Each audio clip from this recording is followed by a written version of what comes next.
आपातकाल की स्थिति में गोताखोरों को बुलाया जाता है और गोताखोर अपने जीवन की परवाह न करके लोगों की जान को बचाते हैं। तस्वीर जो देख पा रहे हैं दरभंगा के हायाघाट प्रखंड क्षेत्र का है। नगर पंचायत के सभी लोग हैं जो खासकर यहाँ दीपक सहनी हो, ऐसे तमाम लोगों को आप देख सकते हैं।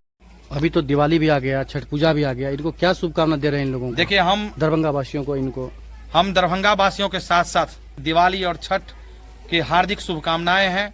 दिवाली में पटाखे ठीक से छोड़ें, कहीं भी आगजनी न करें और अपने अपने बच्चे को सुरक्षित रखें। ये सभी गोताखोर हैं और सरकारी तौर पर इन्हें बुलाया जाता है। अगर कोई नदी में डूबता है, कोई तालाब में डूबता है, कोई आपातकाल स्थिति होती है तो इन्हें बुलाया जाता है, लेकिन इनको पैसा नहीं दिया गया है। ये आरोप लगा रहे हैं। इनके आरोप को जांच करना चाहिए जो यहाँ के अंचलाधिकारी हैं। तो जो पीछे के अंचलाधिकारी थे उन्होंने क्या किया, अब इन्हें कम से कम इनको मुआवजा दिया जाए, इनका मदद किया जाए, जिससे कि ये इनका जो आत्मबल है वो बढ़े, इनका आत्मविश्वास बढ़े और ये काम में लगे रहें, लोगों की जान को बचाए। इंटरव्यू सुनाते हैं और जानते हैं आखिरकार इनको समस्या क्या उत्पन्न हुई है। मैं समस्त मिथिलावासी एवं समस्त बिहार वासियों को दीपावली एवं छठ की हार्दिक शुभकामना देता हूं और माँ लक्ष्मी सभी के ऊपर अपनी असीम कृपा बनाए रखिए, मैं इसकी कामना करता हूं।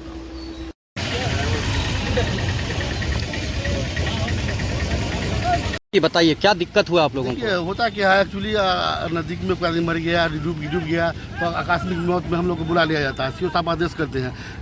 एक बार 2019 में गए हम लोग, 6 आदमी खटे, 3 दिन खटे, आज तक उनका दिहाड़ी नहीं दिया गया। कहा कि मजदूरी देंगे, आज आए कल आए, करते करते लमसम 1 महीना दौरा लिए, नहीं दिए। फिर उसके बाद 2020 में प्रोग्राम के नज़दीक एक डूब गया, वहाँ भी गए, वहाँ भी 3 दिन मजदूरी किए, उसका कोई उपाय नहीं हुआ। हम लोग को बुला लिया जाता है, मजदूरी करा लिया जाता है। लहाज जो भी कंडीशन में हो हम लोग तैर के डूब के बिना ऑक्सीजन के जाते हैं और लहाज को ऊपर करते हैं। उसके मुआवजा जो हम लोग को जो मजदूरी होनी चाहिए वो मजदूरी सीओ साहब देते नहीं, सिर्फ आश्वासन देते हैं और मजदूरी देते नहीं हैं। आप कौन है सो? जी, मेरा नाम दिलीप कुमार सनी हुआ। हम गोताखोर टीम के एक सदस्य हैं। गोताखोर कितने गोताखोर हैं यहाँ पे? यहाँ टोटल 11 गोताखोर हैं हम लोग। 11 गोताखोर। जी। तो कितने वर्षों से पैसा नहीं मिला है?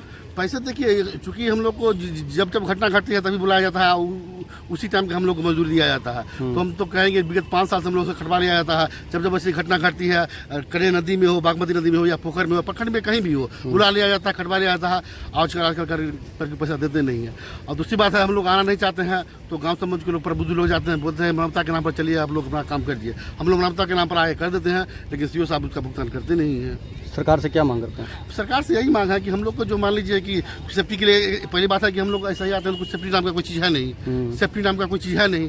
और मान लीजिए रोजी रोजगार की बात है, हम लोग जो मान लीजिए मजदूर टाइप के आदमी हैं, 2 दिन कहीं मजदूरी करेंगे तो खाएंगे, मजदूरी नहीं मिलेगा। तो 2 दिन के मान लीजिए मजदूरी हम छोड़ के आते हैं तो हमारा जो मजदूरी बनता है वो हम लोगों को मिलना चाहिए। दूसरी बात है, हम लोग कभी भी पानी में आते हैं बिना सेफ्टी के आते हैं, न हम लोग ऑक्सीजन मिलता है, न मान लीजिए कोई लाभ बोल्ट कुछ मिलता है। उस कारण में हम लोग कुछ हो जाए फिर भी अपने रिस्क पर जाते हैं, मानवता के नाम पर आते हैं। तो सरकार को चाहिए कि हम लोग को भी कुछ रिस्पॉन्स ले, हम लोग को भी कुछ इंश्योरेंस बीमा इस तरह से कुछ करे और हम लोग को जो मजदूरी है वो सब समय पर पेमेंट करें।